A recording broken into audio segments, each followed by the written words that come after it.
Hello everyone and welcome to the Forgotten Generation podcast, first ever Summit Month in the run-up to Iowa Week 2025. This month is all about celebrating and spotlighting amazing young people's journeys in their social action, youth voice and local national levels to drive change. And I'm your host, Troy Njenje Mbanga. With me in today's TFG Summit Month episode is two Iowa ambassadors, Alex and Millicent. Would you both like to introduce yourself, age, what is your youth social action, and describe one word about your social action? So we'll start with Alex first. Awesome, yeah. My name is Alex Harrison. I use he, him, or they, them pronouns.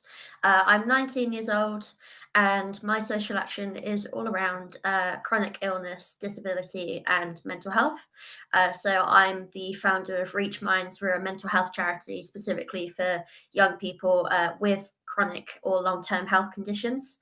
And if I could describe my social action in one word, I would say experience, because we're all about what young people have been through and how we can support them with with their experience. Thanks so much. Yes, an experience.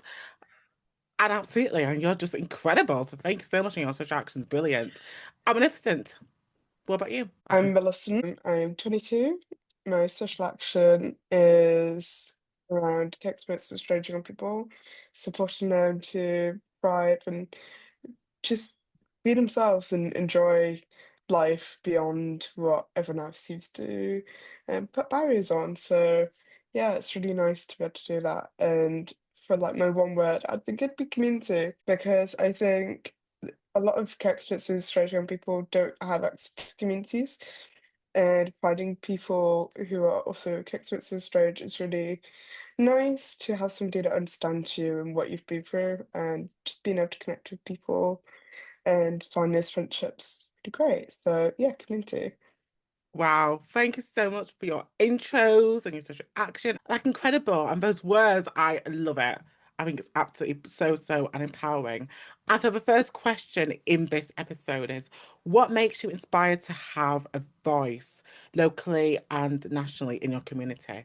And why did you even like and be inspired to do all of this? And so we'll start with a Magnificent. Yeah, for me, it was frustration, I think, because I ended up hitting a brick wall where I became homeless in university. And I just got really frustrated that I felt like there must have been more people like me who were in the same situation. So it was partially out of that frustration, just feeling very disconnected, like not many people understood me and what I was going through at the time. And then I just sort of fell into it. I mean, got a job with the Enact Foundation, who are a group of experienced and estranged students on their community and managing that platform. And yeah, it just really sort of started there, and I've become really inspired by the most ordinary people, really. And I think obviously when you connect with those type of people, you don't have to be doing massive, huge platform, parliament speaking action to be inspiring. And I think a lot of people don't realize that. So yeah, it's just really sort of sparked from there. It sounds so interesting how you got inspired. And wow, I think it's so remarkable. You honestly should be so proud of yourself. Alex, what about you? I'd say mine was very similar. I think for me, getting involved with social action work was completely driven by my experiences in my story. So when I was about 14 years old, I had COVID-19, and one day I had a cold, and the next day I could barely walk. This is the reality for a lot of young people that live with post-viral symptoms. So people who catch viral illnesses. They have these symptoms and they're ongoing. So for me, it's long COVID. For other people, they can have experiences with other viral illnesses, and you're left with the symptoms that they're ongoing, and they often evolve and can become a lot worse than the virus itself. And they can leave you with fatigue, pain, all of these sorts of things, muscle weakness, cognitive issues. It's really something that can have a massive impact on your life. And for so long, I felt really lost. I wasn't sure the person that I was supposed to be anymore. I was always someone that was very academic. That was my life, and school was my life. And suddenly I couldn't get out of bed, and I couldn't go to school, and my grades were slipping, and I wasn't sure who I was outside of that.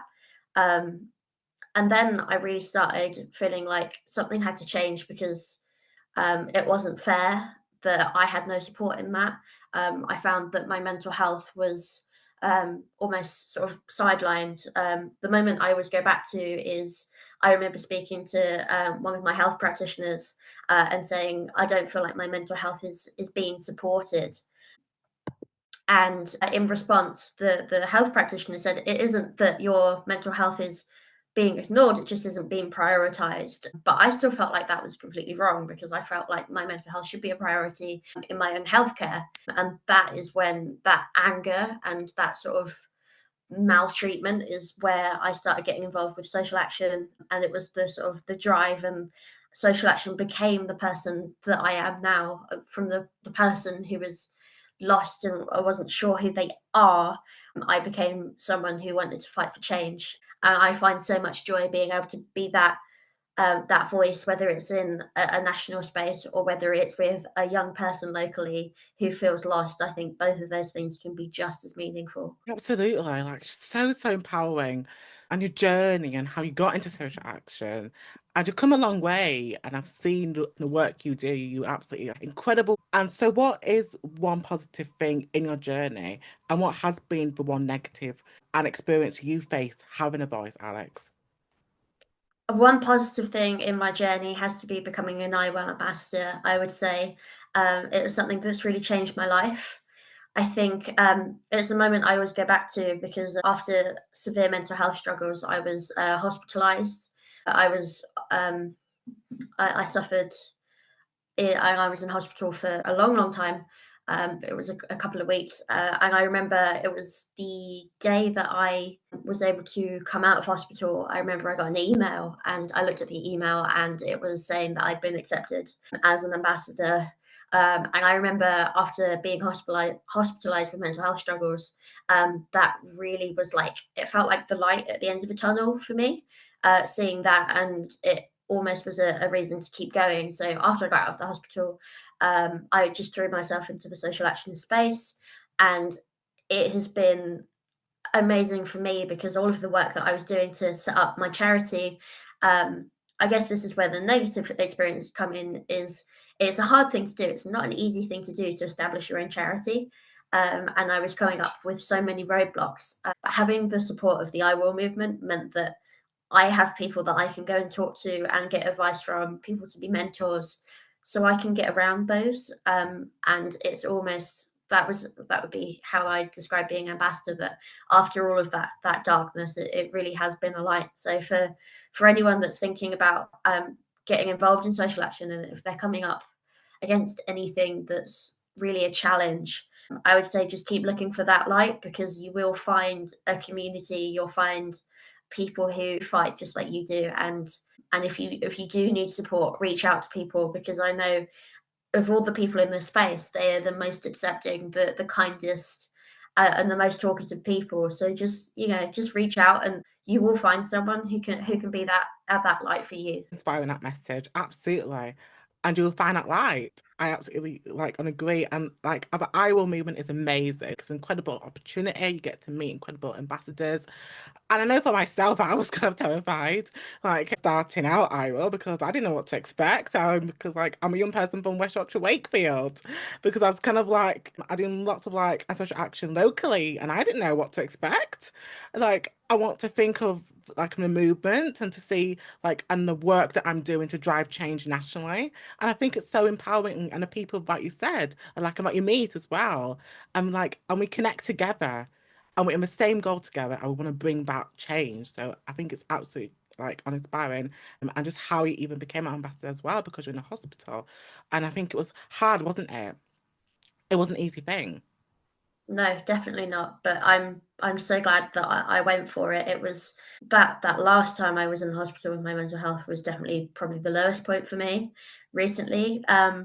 So I think sometimes you have to be at quite a low point for you to go, when you get an opportunity saying, well, And it couldn't hurt to give it a go, because I've got nothing to lose at this point, and it really changed my life. So I'm glad it did. I'm so glad you're our ambassador and you're here on this episode. So I think it's incredible. And also you have a charity, which is great, and and you're doing incredible work on that. So you should be so proud of yourself. thank you. I'm Magnificent. And what about you? I thought it's one thing and about your journey that was positive, and what was the negative you experienced like in your voice? Definitely. I think like my positive has definitely been confidence, and finding that community. It does with like the confidence side of things. I mean, a few years ago, much to anyone's surprise, I would have said boo to a goose. So yeah, it's just really getting that confidence up and being able to get the confidence to go and do speeches if I want to do speeches, which I'm still working on. Definitely still working on it. But yeah, it's just like the confidence to go out to these events and meet new people and make new friends and just get to interact. And especially as an autistic, neurodivergent person myself, I find it really difficult. And it's not something I was really comfortable with for like a long, long time. So that was definitely something that's really helped me. I think in terms of like the challenges, I think the one thing that I've really found difficult is the expectation that a lot of people have on me to help them, because sometimes there's a lot of pressure that people expect you to like help them with their journey, and there's a lot of like messages sometimes that you'll get like, can you help me start out? How did you do this? And sometimes you just think, I don't have the answers for you. It's your own journey, sort of thing. That can be really quite stressful because it's like, I know you expect me to have all the answers, but I just don't. So yeah, it can be a bit of a weird one that sometimes, because you don't want to disappoint people, but sometimes you just have to say, I'm sorry, I don't have every single answer, but I can try. Exactly, try. And exactly like, and try and find a journey that's, your journey, and try and work out on where you want to go. I don't compare other people's journeys because everyone's journey is different. Every young person's journey is unique, and every young person's journey is so fabulous in so many different ways. And I think sometimes you have to create opportunities for yourself in order to get somewhere. I just got to try it. Even if it's maybe hard, keep going, don't give up. So I think that's something I think is important. Because I think the confidence as well for you has shown a lot, I think, with public speaking. Like, because I see you on stage, because I'm photos on LinkedIn, and I'm like, you go, you're incredible. Because I think it's kind of a natural. I think like some people think it comes naturally, and like it really doesn't. So far from the truth. I mean, it does take a lot out of me to do those kinds of like speeches and stuff, and like yeah, sometimes you just have to say it's okay, it's difficult. Exactly. I don't put too much pressure on yourself because I know when I started public speaking, I was kind of terrified. I didn't know what to expect because, like, and exactly like you, I know we're diverse. Because I'm autistic, it's very hard sometimes to go on stage because sometimes you have to mask. But then sometimes when I'm on stage, I just say what I want to say from my heart. And even if maybe it's wrong, and I still carry on because I know that like everyone believes in me, and I think it's so important just to believe in yourself. So the next question is, what are the key issues you think young people are facing right now? And so we'll start with Magnificent. Yeah, the key issues are definitely what I've recognized is like access to opportunity, things like being able to know where to get opportunities. Um, Shameless sort of promotion, but Molly Taylor, our wonderful friend, she's founded this website called Your Opportunities, and there's just so many websites because it's really hard to find opportunities. And when I first started out, I didn't know where to look. I just, to be honest, I had no idea what I was doing, and you kept applying to stuff and you'd get a lot of rejections. Email box was full of rejections at the very start. So I think having that website just such a massive, amazing opportunity. and easy place to access loads of different types of fun things to do for anybody really. So yeah, shameless self promotion for my friend. But yeah, I think like the other challenges are like definitely career support. I mean, just things I would have really have loved to have seen when I was in high school. Like, how on earth do I write a CV? Because who knows how to do that these days? And LinkedIn, I taught myself all that. It's very interesting journey, that one. I don't even like posting on LinkedIn sometimes. I think that's very weird having to congratulate yourself, but nonetheless, it's definitely a learning curve. And as a young person, I think loads of people agree with me that, yeah, it's definitely something that young people want to see. And even at university level, I mean, that's been really helpful, but there's not a lot of career support out there for young people. And we wonder why there's so many young people that are struggling to access opportunities and social mobility and improve their lives. And the government seems to take great enjoyment in blaming young people when they don't exactly help young people at the moment. So definitely a big frustration. I agree with you on that one because I think that is a big issue. Careers and like finding opportunities. And it's really hard for young people even to access maybe jobs like I'm a paid work and just like other things like that. I think it's really like a big thing. And yes, absolutely. A youth opportunities with Molly, definitely look into it because it's really good, I gotta say. So definitely check that out. I will definitely put a link in the description of this episode about it. Alex, what about you? And what are the issues you think young people are facing? Yeah, first I've got to second the youth opportunities. They're fantastic. There are a lot of youth opportunity sites out there, so people are probably asking, why another one? But what I love about Molly's work is that every opportunity on there is accessible to young people. There are paid or volunteer opportunities. Expenses are usually covered with these things. They're not asking for a lot. Whereas when I look at other youth opportunity sites, you find an opportunity and you're like, this looks really good, and then you realize it costs £1,000 to participate, and that isn't an opportunity. That is just someone looking for money. So if you're looking for genuine youth participation that is vetted by young people, look at youth opportunities. But as for key issues that young people are facing, I think in the world today, a lot of young people feel quite lost and misunderstood. I think, we're seeing record numbers of young people in the UK waiting on mental health support. The latest figures released by the charity Young Minds said that over 78,000 young people were referred to child and adolescent mental health services, and they were left waiting over a year for treatment between 2023 and 24, which was an increase of over 50%, which is, in my opinion, disgusting that young people are waiting that long. And people are always asking, why are young people struggling with their mental health? And people are always like, oh, it's because they're always on social media, or it's those phones that they're always on. And there's something to it, of course there is, but we're thinking about it the wrong way. The way I always describe it to people is, young people hold the world in the palm of their hands these days. We see how awful the world is. We're constantly comparing ourselves to every other young person. We aren't, there isn't that naivety that used to come with being young. Yeah, young people grow up too quick these days, and it's because our world is changing, and our world changes quickly because technology advances at a faster rate than it used to.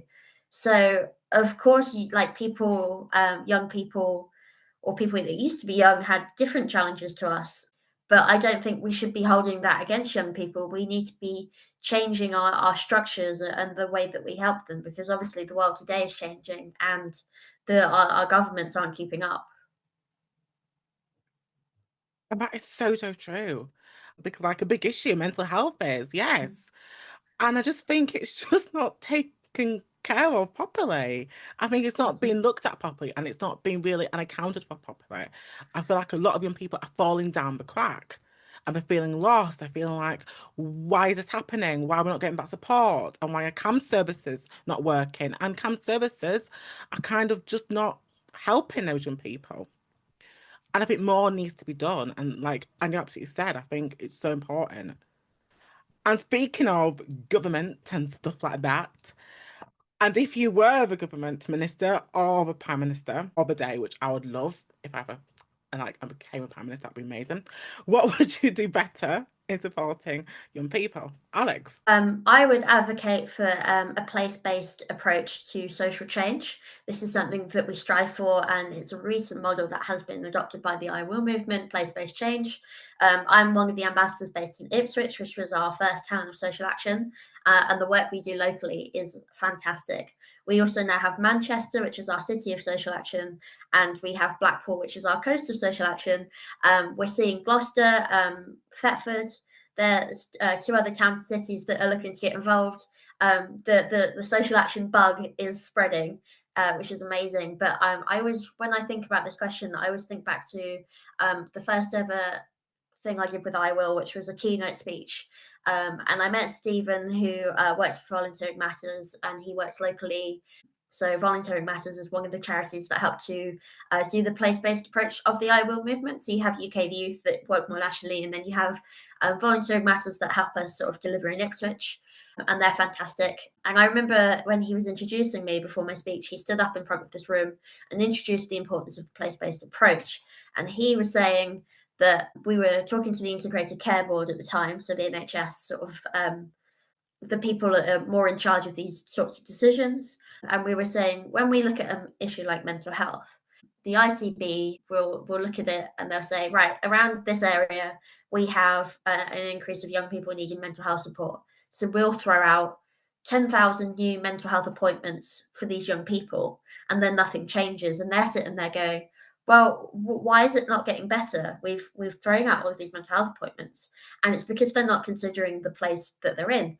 The one thing that Stephen went on to say is when you actually talk to these young people, I think half of those young people have said that they thought their mental health would be better if their parents had more money. They're saying they want access to green space. They're saying life would be so much better if I had a bike and I could get around. It's a place-based approach that really needs this work. They're saying that their teachers in their schools are the only sort of responsible adult that they feel they can talk to, and they wish their teachers were trained more like social workers, so they could have that support in that school setting. These are the sorts of things that a place-based approach can help facilitate, because those specific young people, we can see the challenges they have, and we can help to improve them. If we live in a place where young people are happy, then they're going to have less mental health issues. We can't just wait until they get mental health issues and then throw mental health appointments at them, because it doesn't work like that. Therapy isn't going to help someone who's depressed because they're in a bad situation and they can't afford to eat.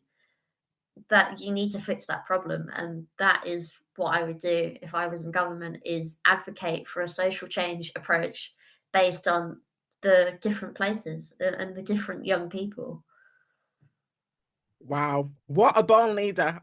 And you'll definitely get my vote when you're Prime Minister. Absolutely, very much on key issues. I think it's so, so important. And yeah, well said. Definitely, definitely. I definitely get to be a Prime Minister one day. I would love that. I want to, what about you? What would you do as Prime Minister? Where would I start? I mean, I could cause a lot of damage in one day, couldn't I? Um, so yeah, I think for me, I would definitely be reversing any kind of government decision around benefits cuts, because you're not going to force disabled people into work if you're cutting benefits. If you're not willing to fix the employers' attitudes around employing disabled people. I think one of my favourite examples is I was talking to somebody about getting in to do an interview in an office in London, and I was like, "Is it accessible?" And they were like, "No, steps." And I was like, "Of course it isn't. Why would you want to do that?" So if unless we fix these attitudes around employers' attitudes to employ disabled people, people with neurodiversity, mental health challenges, then we're not going to get more people into work.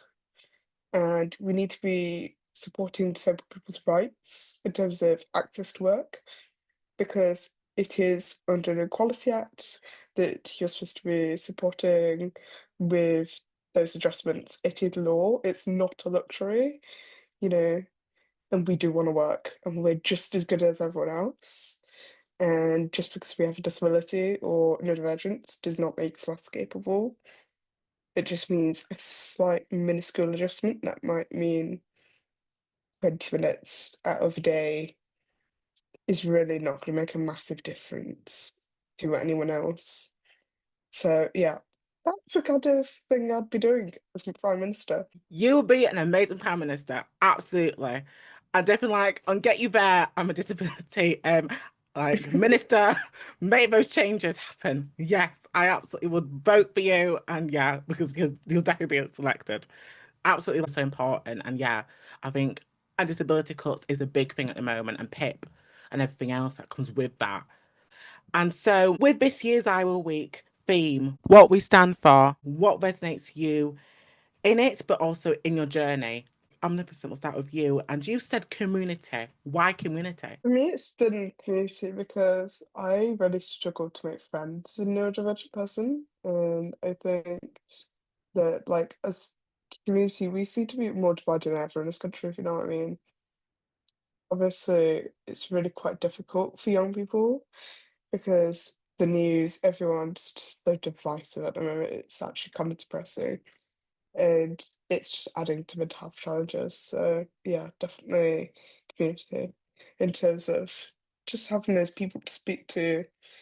And when I go out volunteering and helping, I feel like I'm getting my community and things that just don't seem to be very easily accessible anymore. So definitely a big one, and it's just lovely to have such amazing people like you, Troy, and Alex. So it's really nice because I've known you for a while now, and it's just really assuring to know that there are other people that have the same values as you. So it's really nice to have that community there. Absolutely agree. Love that response. So it's important and brings your journey up and also the theme of I Will Week. Alex, what about you? The theme resonates with you and your journey, and you said joy. Why joy? I did. I picked joy as the week theme. It's so I think it's every day in I Will Week has a different sort of word assigned to it. I think this is the very last one, which I think is a great one to finish on. And I think sometimes it can be quite hard to focus on joy, especially when social action is often with a lot of ambassadors. It comes from a place of something quite hard that they've been through in their life. For me, it's my social action is all based on some of the hardest things that I've been through. So focusing on joy seems like an odd one, but I think it's so important to reflect on the things that bring us joy, because that is, in the end, the most important thing, and why we do what we do is to be happy. Because who are we if we aren't happy and content in what we're doing? And it's something that I've had to learn with my mental health is that it's focusing on the little things sometimes.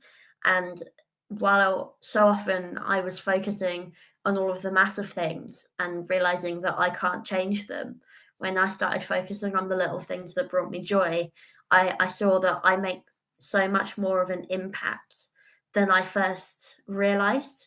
So sometimes, even if you feel like a really small voice in the room, if you come from that local space and you can change one person's life, that is a massive impact, and that is something that you can do on a small scale. So joy is something that we can focus on because we can create joy wherever we go. Absolutely well said and so inspiring. Joy, exactly. I'm a little things about joys. Like I'm a small things, not the big things. I'm a joy for me is literally, I'm Magnificent and Alex. Being friends and connecting in the movement and the community of the movement and bringing change together, not just one person's voice, but every other young person's voice. I think it's so, so empowering. And thank you so much, guys, for coming on today's episode and to celebrate our week coming up, 17th to 21st of November. And thank you for coming on TFG Summit Month, first episode. Thank you for having us, Troy. Anytime. Thank you, Troy. Been amazing speaking with you.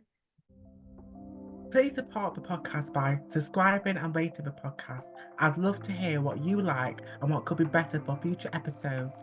If you want to find me, you can find me on Instagram and iwill.troy, and also on X, iwill_Troy.